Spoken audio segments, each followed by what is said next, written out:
The following is an encore presentation of a pre-recorded program. Chats and evaluations were only available during the live presentation. To join one of CJE Senior Life's many live presentations, please visit cje.net/events, call 773-508-1000, or follow us on your favorite social media platform. My name is Sharon Dornberg-Lee, and I'm joined by my colleague, Lisa Andrews, and we're both with CJE Counseling Services. And it's our pleasure to welcome you to this Insights on Aging program. And this is a monthly series where we provide community education on a variety of mental health and related topics. PEARLS, the topic today, it stands for the Program to Encourage Active and Rewarding Lives. And we're going to tell you more about that program. I do want to make a couple things clear up front and make a couple announcements. First of all, if there are any professionals attending today, I want to let you know right at the start that we don't offer professional CEUs for these programs. These monthly community education programs are part of an effort by CJE and our counseling services program to highlight important aging and mental health issues. And our goal is really to provide essential information to the individuals and families that we serve. So professionals are welcome, of course, but our primary audience are community members, and so we don't offer CEUs.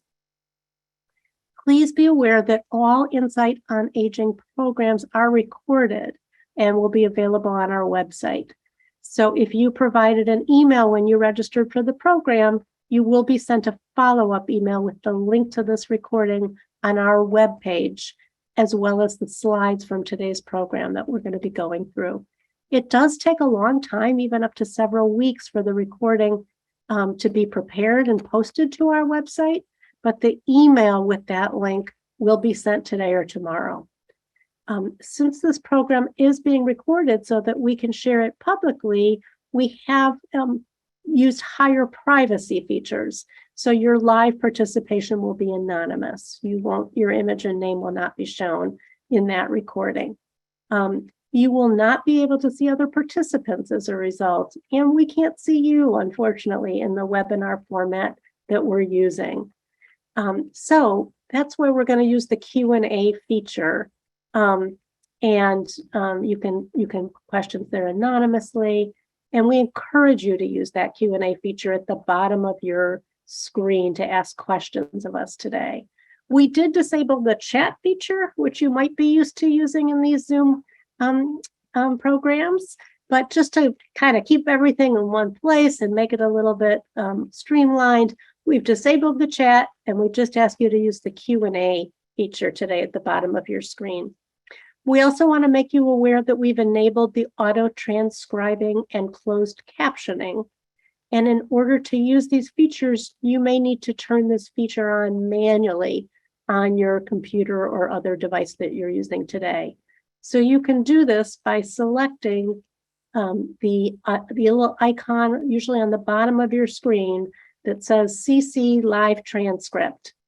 So if you just click on that, that should allow you to see the subtitles or full transcript views. And you can also adjust that font size to fit your needs on your screen. So Lisa and I will be monitoring the Q&A. And if there's an issue that arises as we're going along and it's important to get to it sooner rather than later, we'll do that. Otherwise, we're probably going to take your questions at the end, and we'll be sure to leave time for that. Before we get started, one last thing is that we want to mention that CJE does offer a full range of older adult behavioral health services. These include group and family psychotherapy, support groups, family and caregiver support, so a whole range of behavioral health, mental health services. And all of these services are available through telehealth, which can be on the phone if necessary, if that's the preferred mode that you'd like to use, or it can be through video like we're doing today in Zoom. If someone can't participate in telehealth, it just isn't an option for them. We can offer face-to-face sessions in our offices in Chicago and Deerfield, and we're doing that on a case-by-case basis. We are still following COVID protocols to reduce unnecessary exposure, both for clients and staff. So with all of that, on to our program. First, I just want to mention that Pearls is funded through a grant, the program that we're going to be talking about today, by Northwestern Memorial Hospital. So we're so grateful to the Northwestern Memorial Hospital Foundation for their support of this important program. So I also want to mention that today's talk isn't really a substitute for going through Pearls. Pearls, which you're going to learn a lot more about today, is an 8-session counseling program, and it's evidence-based, and you would meet one-on-one with your Pearls counselor, and our staff at CJE is trained to provide this unique program called Pearls. What we're going to do today doesn't take the place of it, but we're going to familiarize you with what is Pearls all about, might it be right for you, and we're going to teach you a few of the skills, like what's it really like to be in a Pearls session. But we want you to know that when we're done with an hour today, it can't possibly do justice to what would be done one-on-one over an 8-week program with a Pearls counselor. But we will teach you some of the skills today so that you can put some of it to use right away. And then we'll let you know how to sign up if you're interested and get on the Pearls wait list. So I'm going to hand it over to Lisa now. Okay. Hi, Sharon. I'm drawing a blank on what the second letter that Pearls stands for. So like Sharon said, Pearls is I remembered it. Program to encourage active and rewarding lives for seniors. It's funny that you're stumbling on it because it is a mouthful. And when we're trained in Pearls, they make you say it over and over again because everybody forgets what it stands for. Yeah. There it is. An acronym, and it is kind of so the first thing we're going to say is like, what is Pearls? That's what it stands for. It's a counseling intervention for individuals experiencing symptoms of major or minor depression. So it is really targeted for people who are experiencing symptoms of depression. And unlike other counseling interventions where you kind of come in and talk with your therapist about kind of the things that are going on, this is a little bit more structured. So clients develop a problem list with their counselor, and then they learn problem-solving skills to tackle one problem each week. So part of the idea is that you commit to one pleasurable activity, one physical activity, and one social activity each week as part of this program. And like Sharon mentioned earlier, the Pearls program is 8 sessions that take place over a 19-week period plus follow-up calls. So at the beginning, you'd meet with your Pearls counselor like once a week, and then it stretches out to every other week, and then it stretches out to once a month. So it's got a beginning and an end kind of structure. All right, so let's talk a little bit about depression before we get into Pearls a little bit more. Many mental health problems are hard to miss, but depression often goes undetected. The National Institutes of Mental Health estimate that major depression in older people living in the community range from less than 1% to about 5%, which is a big range, but 5% of older adults living in the community is a significant issue. So these estimates rise to 13.5% for people who require home health care, and up to 11.5% in people who are elderly, people who are in the hospital. So if there's more medical stuff going on, there tends to be a higher prevalence of depression. An estimated 5 million people have symptoms that fall short of meeting the full criteria for a depressive disorder. The technical term for that is subsyndromal depression.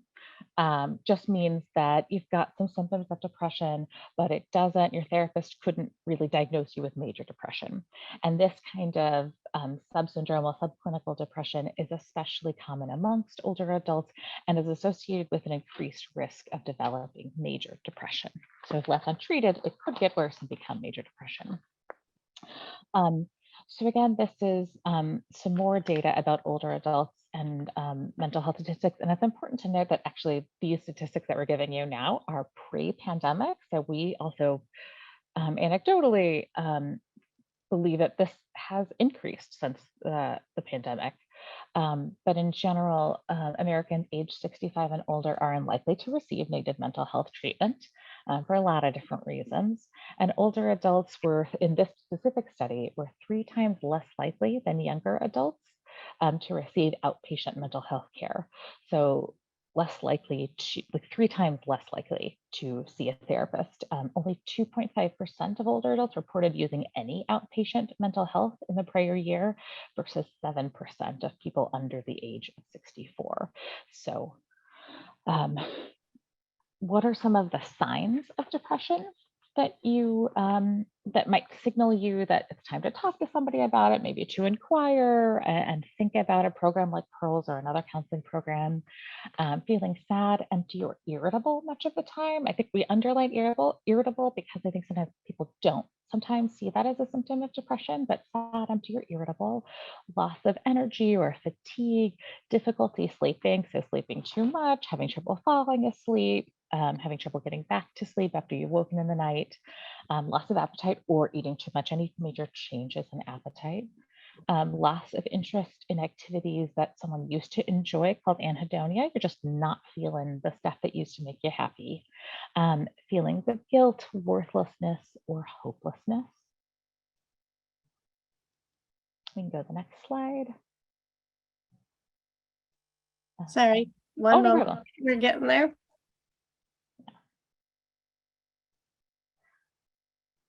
Sorry, I'm having a little technical glitch here. Not sure why that's not advancing.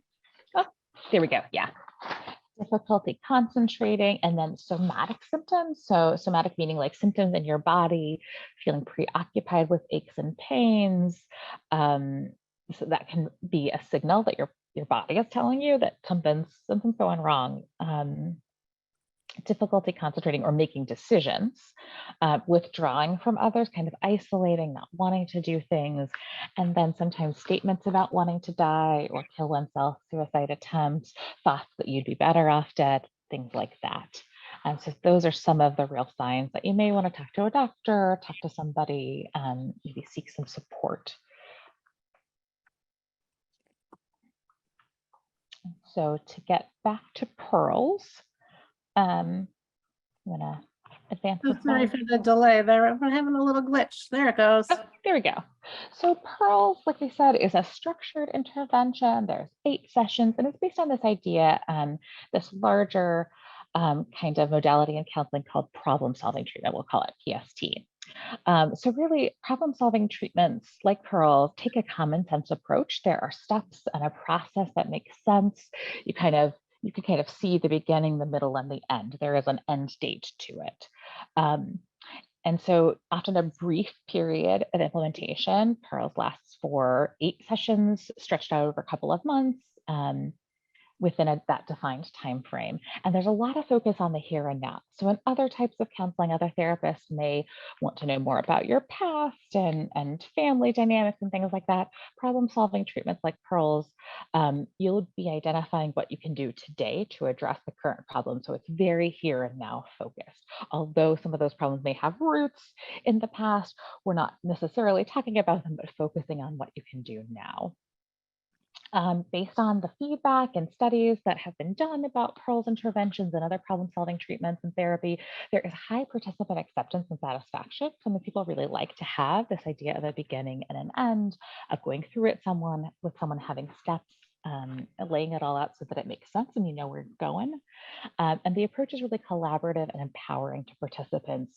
So it is the therapist, the Pearls counselor facilitating and has kind of the roadmap, but you're working together with them to figure out where to go and what makes sense for you. And I really like this graphic because it kind of talks about what Pearls is based on. This idea, are you there, Sharon? Oh, okay. This idea that sometimes when we're feeling bad, when we've got some depressive symptoms, we start to do less in this downward spiral. So you feel bad, you do less, which then likely makes you feel worse, and then you do even less, and you end up like that little blue guy down there, just kind of walking around, not really feeling capable of doing things. And the idea of Pearls, which kind of has you do pleasurable activities, social activities, physical activities, is a way to kind of flip that spiral upside down so that you do something and then you feel a little better, you push yourself to do a little more, and then you feel even better. So this idea of behavioral activation, not waiting for your mood to change to participate in important activities, but kind of doing them and then having that shift your mood. And so I think that's a really important component of what Pearls is based on. So there are 7 steps to problem-solving treatments. So the first thing you would do with your Pearls counselor is to clarify and define the problem. You identify a specific problem. When does it occur? Where? Who's involved? What's this thing about? And if it's a complicated problem, you break it into smaller problems. And that's a real that's a really important piece of it, because you want to make sure that the problems feel doable, that you can do things about them, and breaking them into smaller pieces so they're not so overwhelming. And then to that end, with those problems, you set a realistic goal for each of those problems that you identify with your Pearls counselor. You want to make sure that that goal is achievable, so that you set yourself up for success. And what does success look like? What's the desired outcome? And this is where it gets really collaborative. We're focusing on what you as a client, what the Pearls client thinks is the desired outcome. It may be different. Your therapist may have different ideas. It's really focused on you and what's important to you. And then we generate multiple solutions. So as many different possibilities for achieving the goal, kind of like a brainstorming, judgment-free zone, just throwing stuff out to see what might be helpful. And during this step, the Pearls counselor and the client don't rule anything out. All solutions should be considered. It's a time to get creative and kind of break up some of those thinking that can get stuck in, like, I can't do anything about this. The next step is to evaluate and compare solutions. So you put everything on the board, and then you go through and talk about pros and cons. Does this seem likely? Can I do this now? Which one do you feel is going to give you the most success? That is selecting a feasible solution. So the one that has the best chance of achieving that goal to resolving the problem that you've identified. And then the next thing is to implement it. So you define the steps necessary to put it into action. So this is like really getting into the nitty-gritty of what you're going to do, with whom you're going to do it, when, where, how often. And then, so this is all happening in one session. You leave the Pearls session, you go home, or you turn off your Zoom. You have a little bit of homework, you do it, and then you evaluate the outcome at the next session with your Pearls counselor. What happened? What went well? What didn't go well? What were some of the barriers that got in the way if you weren't as successful as you'd like to have been? And then you say, what changes do we need to make? Like, what can we do differently? So there's really these kind of concrete steps that you're going through with your Pearls counselor, and you're getting feedback the next time. And so for some people who don't necessarily feel like they like the open-endedness of regular psychotherapy, this can be another way to get at some of those problems in a really concrete and achievable way. So what's the evidence for Pearls? We use this kind of phrase of evidence-based treatment, which means that there have been like rigorous studies done, and they've done a lot of research into how and why is this effective. So a University of Washington study determined that Pearls participants had a 50% or higher reduction in symptoms of depression, and 36%, so more than a third of people that went through the Pearls program showed complete remission of depression symptoms. And the participants' quality of life, both physical and emotional, also improved, resulting in fewer hospitalizations. And the way this is measured in a Pearls session is you're asking a lot of questions. You're doing depression screenings every time to really track your symptoms. And so if you're interested in more, you can Google Pearls. There's lots of evidence, and these particular studies came from the CDC.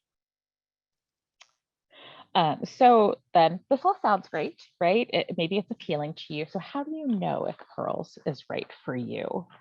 Let's see.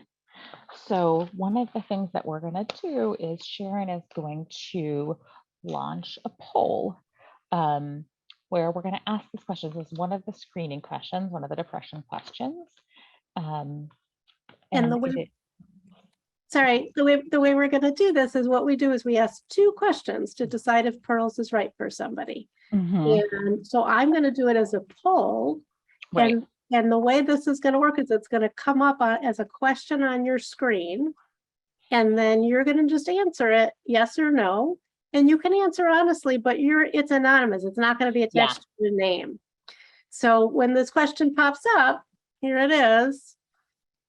It's going to show the tally of how people are answering this, and just answer honestly. Over the last 2 weeks, have you been bothered by the following problem of having a little interest and pleasure in doing things?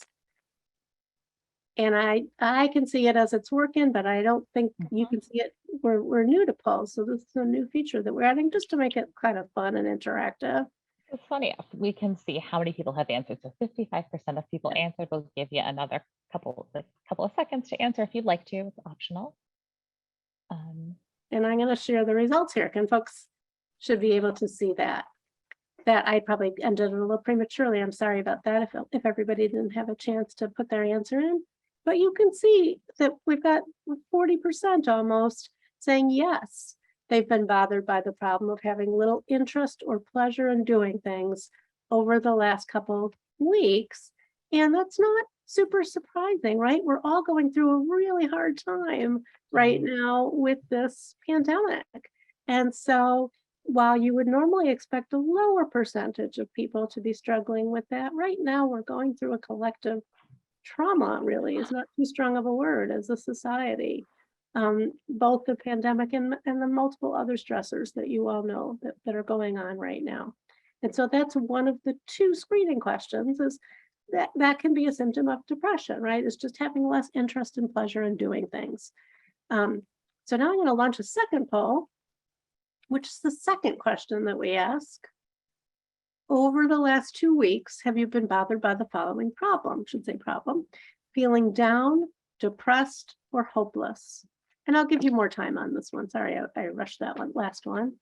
Take your time and just put in your honest response there. Again, it's anonymous. And this is another way that we check and indicate that people might benefit from pearls because they're having some symptoms of depression. And so I'm going to go ahead and this, it looks like everybody's responded, and I'm going to share the results. So look, fully 2/3 of you have been feeling down, depressed, or hopeless in the last couple of weeks. 2/3. So while that's a lot, and it's upsetting, of course, that people are struggling, you're not alone in struggling. Yeah. This is a really challenging time for folks. And so if you answered yes to one or both, you don't have to answer yes to both, one or both of those questions, then you might be experiencing, this is kind of just a very short assessment for depression, but you might be experiencing some symptoms of depression, and pearls might be right for you. That's not the full assessment. We're doing a shorter version today, but that's one of the ways that we determine if somebody might benefit from pearls. So,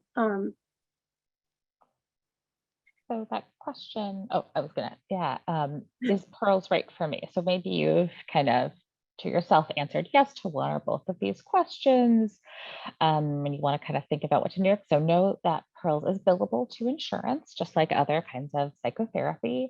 And pearls, one of the things that it's not appropriate for is if you've got significant cognitive impairment, because you're doing a lot of stuff in between sessions, a lot of like homework and things like that. So that's one of the things we want to do a different approach if someone is dealing with significant cognitive impairment. Some of the other reasons why pearls might not be right for you is if you really want like traditional psychotherapy, or you're not open to doing the homework between sessions, you're gonna, take stuff away and come back, really think of it kind of like an experiment and trying things out. If that's not something that you really feel open to, you might not want to pick pearls. If you want something that's less structured, if you want more opportunity, you're of course going to talk about things that are going on and feelings, but if you want just more open time to explore feelings, relationship patterns, things like that, pearls might not be the right fit, or you could do pearls and then kind of, if you needed more things, but it's not as open-ended as you might think of traditional psychotherapy. Do you want to say anything else about that, Sharon? No, I think that that really covers it. I think that traditional psychotherapy might be more just having an opportunity to talk about everything that's going on in your life. What are your struggles? Kind of having an opportunity to vent and get feedback. Or, I'm having trouble in my relationships and I really want kind of the therapist's feedback on understanding kind of what's going on internally for me. What are some of maybe my past experiences that influence my present concerns and problems? Whereas Pearls is really structured. It's like, okay, for 8 weeks, it's not 8 consecutive weeks because the sessions get a little less frequent as you go on. The first few are every week, then it goes to every other week and so forth. But for 8 times a meeting, you're doing these worksheets and saying, what is the problem I'm going to work on this week? What's my homework? What's my preferred solution or attempted solution to this problem? And so it is a really structured approach, and that's not for everybody. The research shows Pearls is really effective. Maybe, kind of a quicker approach to really beginning to feel better than traditional psychotherapy, which might take a little bit longer to feel better. They're both very effective. They're both a lot about the relationship you have with your therapist, but they are different. This is a different kind of way of treating depression. So not for everybody, but right for many. So I'm going to do another poll, our last poll.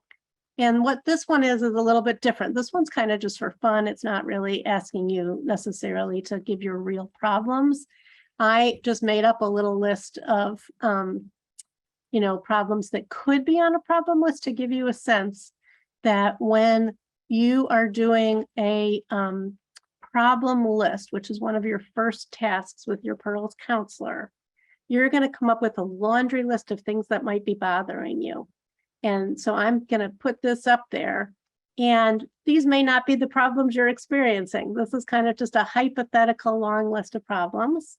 And I want you, just as an exercise, just for fun, to check as many of these as you would like that you might want to put on a hypothetical problem list. This might not be ones that you're really feeling. They might be ones that you are really feeling. I'm just kind of giving you a sense of what it looks like when you are working with a Pearls counselor, that you're going to generate a problem list.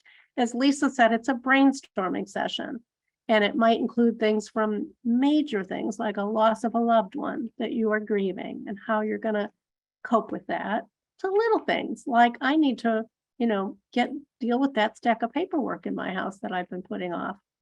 As Lisa said, part of the philosophy and understanding with Pearls is that when we're depressed, people's natural problem-solving abilities can get stuck and kind of diminished.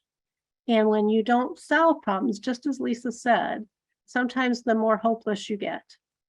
And so this whole idea we would call, as therapists, behavioral activation, where you're getting busy to really improve your own natural problem-solving ability that can be affected by depression, and get back in the swing of solving problems, which everybody has an innate ability to do, and which of course you've been doing your whole life. So I see everybody's voted. I'm going to end this. I'm going to share the results. And so again, here's just a hypothetical problem list that we would develop in Pearls. So we've got, a lot of people indicating feeling lonely, a lot of people saying having trouble getting things done on my to-do list. People who are angry at a family member, that's a common concern, right? 38% said that they are struggling with anger at a family member. Actually a pretty significant percent, almost a quarter. And again, maybe we're making these up and they're not real. Don't like where they live, don't have a plan for their future as they get older. Almost half said they were having trouble sleeping. So again, I invited you to, to just make up answers here. I'm not sure how accurate this is with what you're really struggling with. But in Pearls, the way this would work is you would develop this problem list, 1, 2, 3, 4, 5, 6. And I want to invite all of you to put in the Q&A now real problems that you might want to put on a problem list, or that just potential problems that you might want to put on a problem list, because the ones I made up are just a tiny sample. If you don't want to do that, you can certainly just jot them on a piece of paper for yourself. But the idea is to think, what are the things that I would want to put on my problem list? sometimes when we're depressed, we just feel overwhelmed, right? And so it's like hard to even say, you know, what a problem is. Everything is a problem. I'm just overwhelmed and everything is bad, right? We want to get out of that mode and to try to really break it down.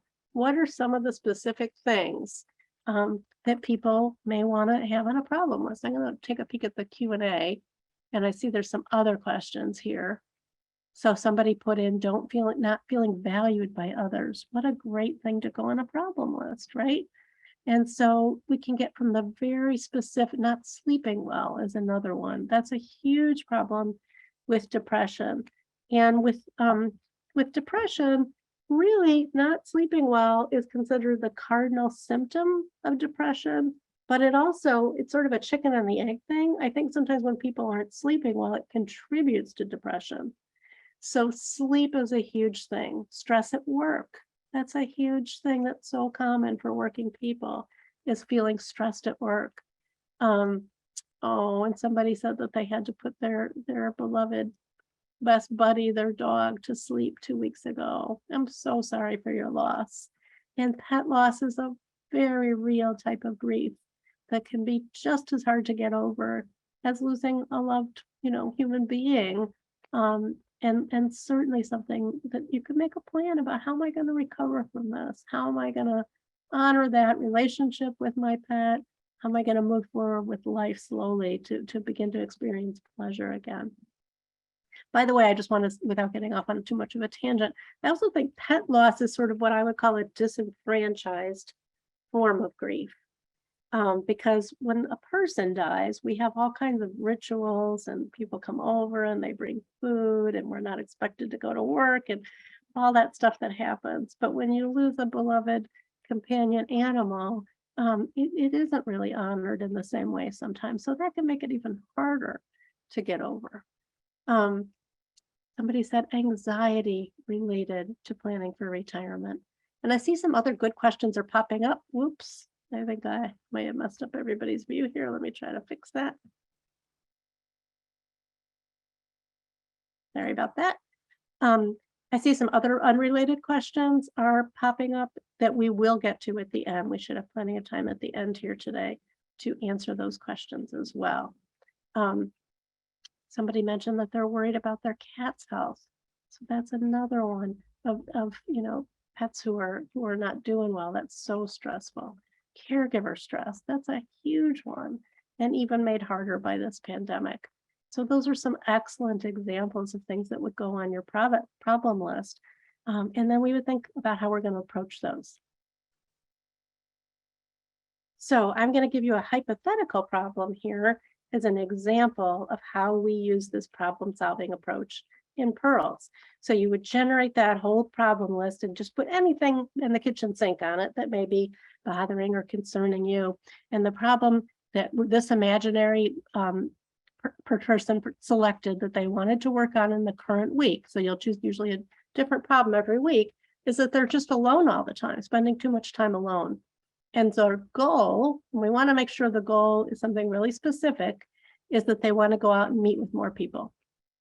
And then what you do with your Pearls counselor is you generate, and this all comes from the client, not from the therapist, a whole long list of possible solutions of working on this problem. And maybe I should say partial solutions, right? Some problems you can't come up with a full solution. But you brainstorm a whole list of possible ways to tackle this problem of being alone too much of the time. And you might come up with 5 possible solutions. But for today's purposes, just for an example, I'm going to come up with 2 possible examples of ways to work on the problem.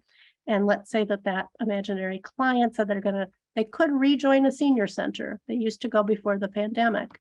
And then the Pearls counselor would ask, well, what are the advantages and disadvantages of that possible solution? And the client might say, well, it's easy, it's familiar, it's pretty affordable. And then the counselor would ask him, what are the disadvantages of that possible solution?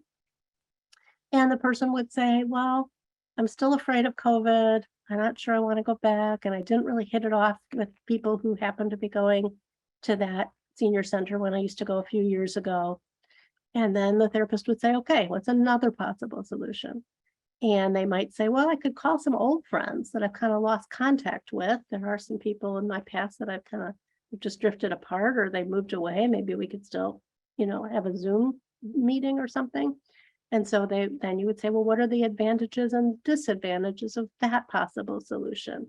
And the client might say, well, I already know them and I know I like them, and maybe we could meet outside if they're local, to mitigate, the COVID risk. And the disadvantages might be, maybe they won't want to reconnect with me and then I'll feel even worse, right? So they're really being honest about possible advantages and disadvantages. And then you ask the client to choose the solution that they think has the greatest likelihood of success for them, knowing that nothing is perfect, right? All of these things are things that you think have the best chance, more pros than cons. In this case, the client chose calling some old friends and trying to reconnect. Then you ask them to get really specific. The Pearls counselor asks the client to say, what are some specific steps you can take? So it's not just like, yeah, I should reconnect with people. I got to call people. Okay, which people? These specific people, Mary and Joe. I'm going to try to make a specific date, not just say, it'd be nice to see you sometime. And then I'm going to actually follow through and see them. So that's the way Pearls would work every week, is that you're doing those specific kind of, what problem are we going to work on? What are some possible solutions? How can we really drill down and make sure it's potentially something that's got a likelihood to work? And then what are the steps to make it happen? The other thing that happens in every single Pearl session is that your Pearls counselor will ask you to make a commitment, come up with 3 things that you're going to do in the coming week. One is a physical activity, if it's exercise. One is a social activity, and one is something just for you that doesn't necessarily have to fit any other constraints. For physical activities, if you have mobility impairments, disability, everybody can do something physical, right? It might be some chair exercises for one person. It might be going for a run for another person, but some kind of physical activity, because the evidence really shows that helps depression. And one social activity could be on Zoom, could be in person, could be a phone call, and then something just for you. And sometimes people have trouble, especially when they're depressed, coming up with activities they might enjoy. Actually, I should have made this a bigger font rather. It's a little small, but you'll get these slides and you can enlarge it. So this is just a partial list. We have a list of like over 100 activities, and we updated them so that they don't have to involve face-to-face with people who are concerned about COVID, especially now with the numbers being high again. This is just a list of things that some people might choose to do. And we ask people if they need some ideas to just go over this list and kind of circle the ones that maybe they used to enjoy, or maybe they'd like to try for the first time. And they really run the gamut from, getting out and going out and doing things to just thinking about something pleasurable. You'll see number 10 on this list says thinking about past travels. So even just thinking about something can be a pleasurable activity, right? And we want to get back into doing some things that give us pleasure, not just worrying about our problems all the time. Or if you're grieving, as some people said they are, or worrying, we can't wave a magic wand to make those very serious losses and issues disappear, but we can encourage folks to take a break from them, to do something pleasurable. And that really helps with depression, to get re-engaged in activities. Sometimes when you're depressed, you may not experience pleasure even when doing these things that are supposed to give you pleasure. And we kind of encourage people to fake it till they make it, if that makes sense. Engaging in these activities, sometimes the pleasure comes later. Sometimes it takes a while for pleasure to return. But nonetheless, engaging in activities is really helpful and is part of any treatment, really, for depression. And it's a big part of Pearls. These are just some more things on a list that you can think about doing. And then, as Lisa said, as you wrap up a Pearls session, they decide what they're going to work on. They pick their physical activity, their pleasurable activity, and their social activity. What happens in the following session is you say, how did it go? The client will talk with the Pearls counselor about, were they able to implement their preferred solution, and was it successful or wasn't it? Were they able to do the activities they committed to? And why or why not? What can we do to make it better the following session? Usually you work on a different problem every week, but sometimes people decide, okay, I'm going to actually use this next week to work on my second preferred solution that I didn't try. Let's see if that one works better. Or I just didn't get to it this week. I want to really try again next week. But usually you're working on a different problem every week because we want you to have that feeling of success. Oh my gosh, I actually achieved something. I took the cat to the vet and I've been putting it off, right? So whatever it might be, that feeling of just I achieved something, I got something done, I solved a problem, that can feel really good. And that can begin to create that positive spiral that Lisa talked about with depression, where people begin to feel better and start to really re-engage their natural problem-solving skills. So every week we measure symptoms of depression using the 9 questions about how your mood is going, and kind of we can look together, the counselor and the client, at how your mood is improving, hopefully over the course of Pearls. And then when those 8 sessions are completed, the Pearls counselor also does a few follow-up calls over the coming weeks to just check in and see how you're doing. And are you able to sustain the improvements that you've likely made during Pearls counseling? Sorry. So if all of this appeals to you and you think I'd really like to try Pearls, we would love to be able to serve you with this program. But there is a caveat. We do have a significant wait list right now for Pearls. And even if you answered yes to one or both of those questions about your mood, there are some additional assessment questions we would need to ask you to make sure it's the right fit for you that we didn't have time to get into today. But you can certainly go ahead now and get on the waiting list for Pearls.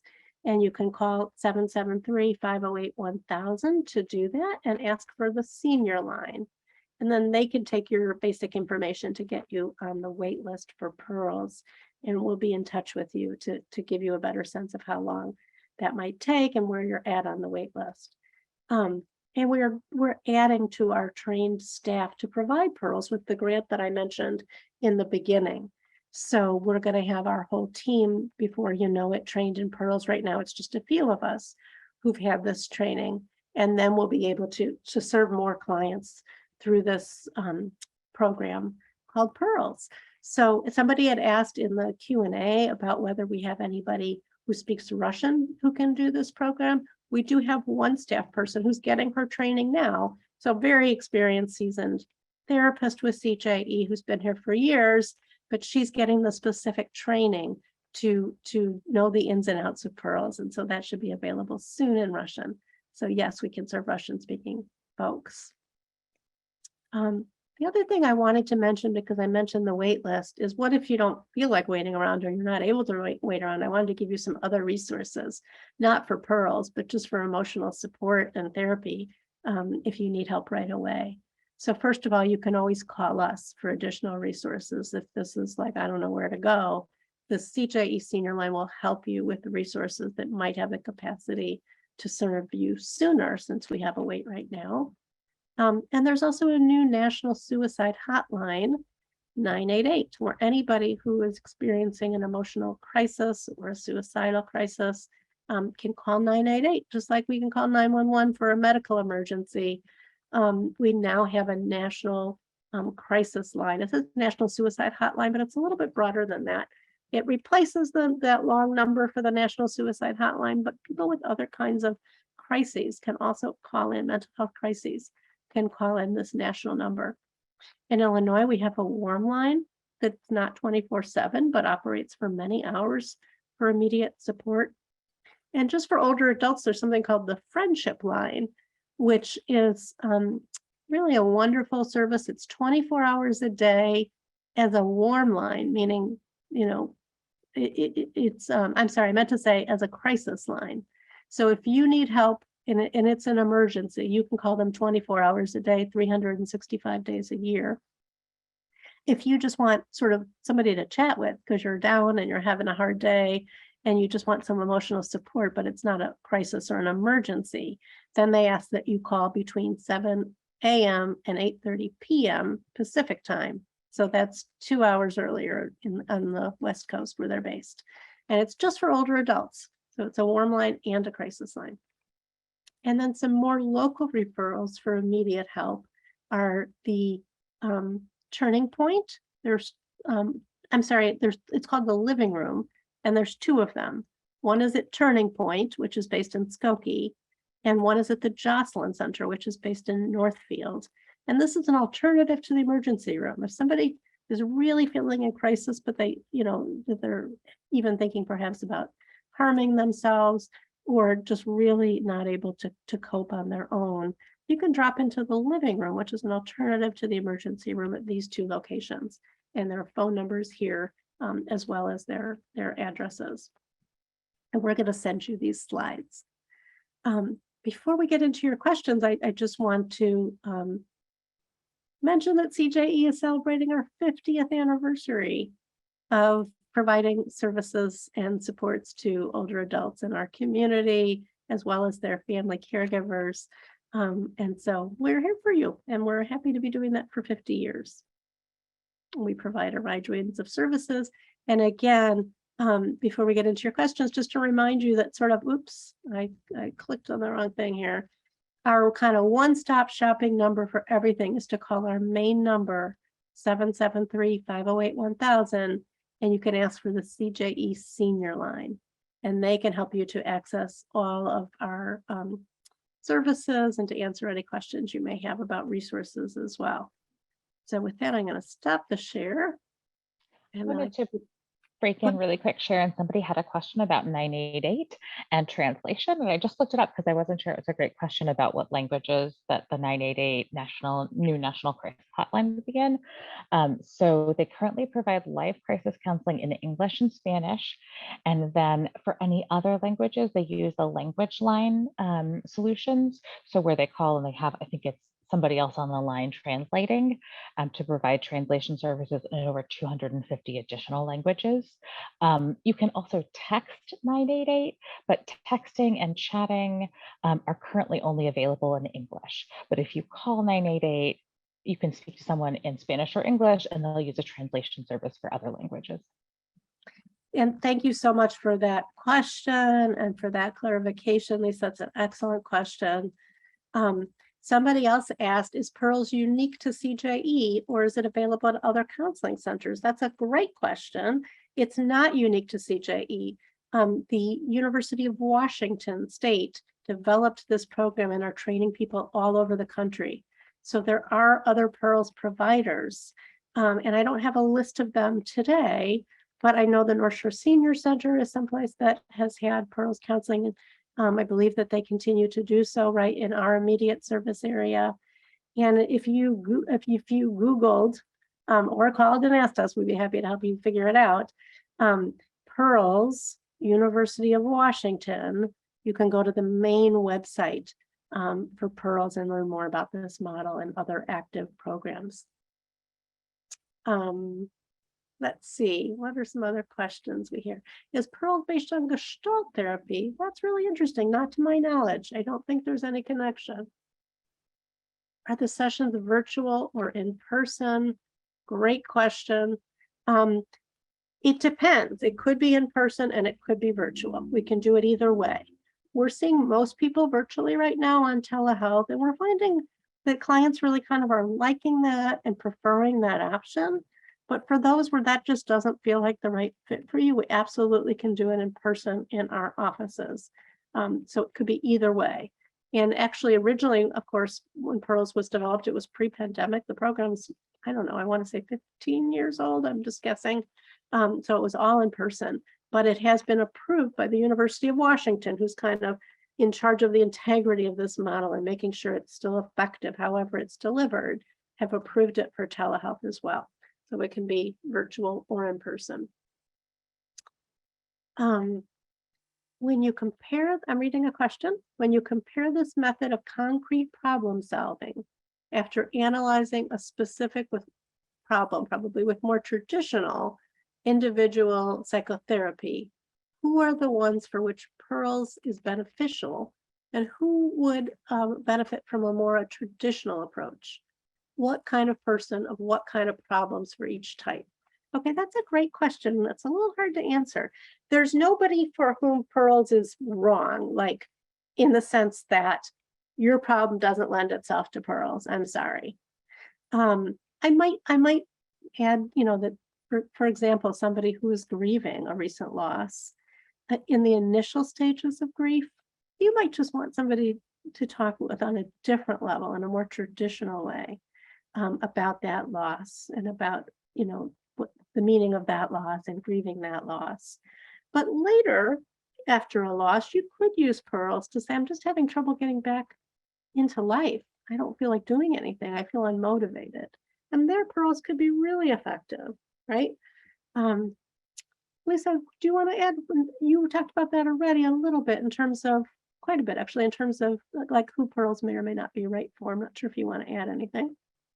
Yeah, I think that I think like you're right, Sharon, that it's less about the actual problems you're facing and more about your own personality and temperament and what you want from counseling session. If you want open air time and space without a structure to it, that might be more of an individual, like non-pearls traditional psychotherapy. But if you're really wanting to come in and start defining problems and you want more collaboration in that way, and you want like a structure, a beginning and end. I don't want to do this forever. I want to do this for a period of time and get some really concrete solutions. Pearls may be a good choice. And then you may end up going through pearls and wanting something different and switching to more traditional psychotherapy. But I think for people who really want, some people come in and say, I want to take away skills. I want homework. I need somebody to kind of be there to encourage me. It might be a good thing to try. And some people just know that's not me, and might want to try a different approach.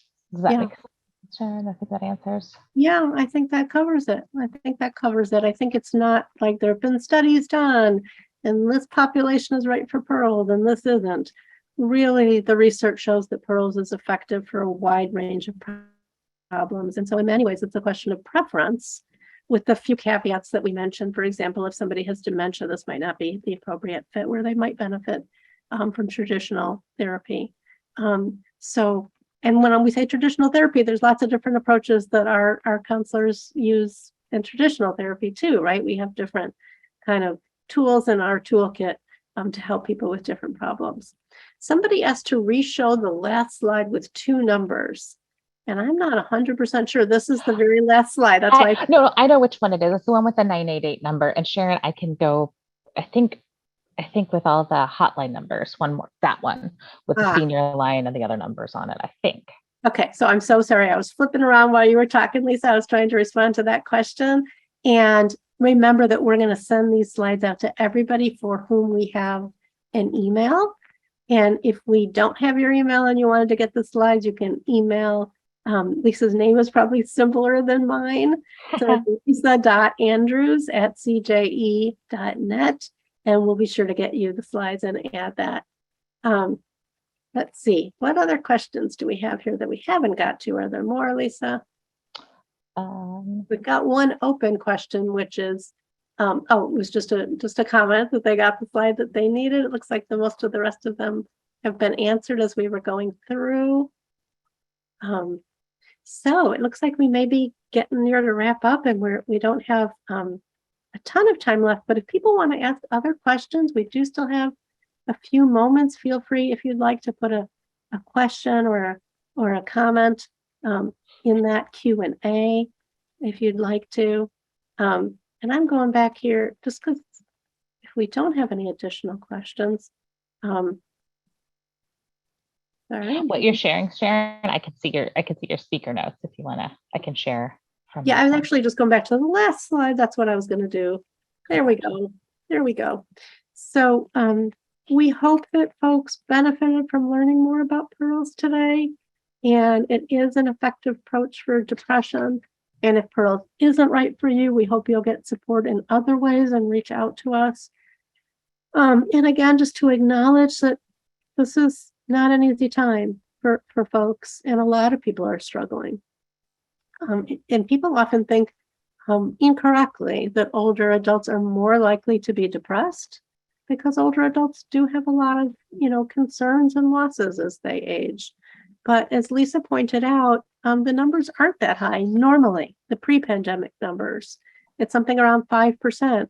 And this usually shocks people, but older adults are actually less likely, usually, to be depressed than younger adults. And they think the reason for that is older adults have a lifetime of dealing with challenges and losses and problems and have excellent problem-solving skills. And we all kind of have this sort of self-righting tendency. So sometimes older adults actually cope better. But right now, I think it's an exception where people are really struggling with isolation. Go ahead, Lisa. I'm going to say, Sharon, that one of the things that I think a lot about is a common misconception is that depression is not a natural part of the aging process, that it is something to attend to that doesn't have to go hand in hand with aging.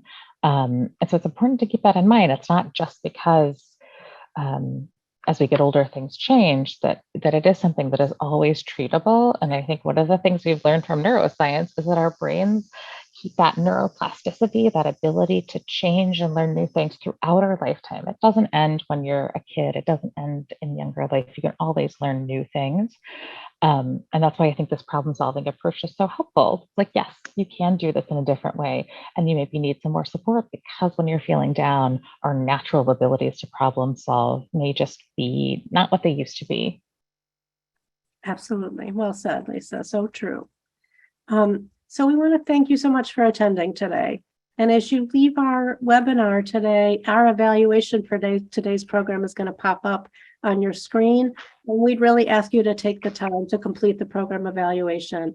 It should just take a minute and really helps us so much to know if this program was useful. And also you can then indicate any ideas you have for future program topics, which also we would love to have your ideas for that. So important for us to have your ideas for future topics. We want this to be meaningful to you and attending to your concerns.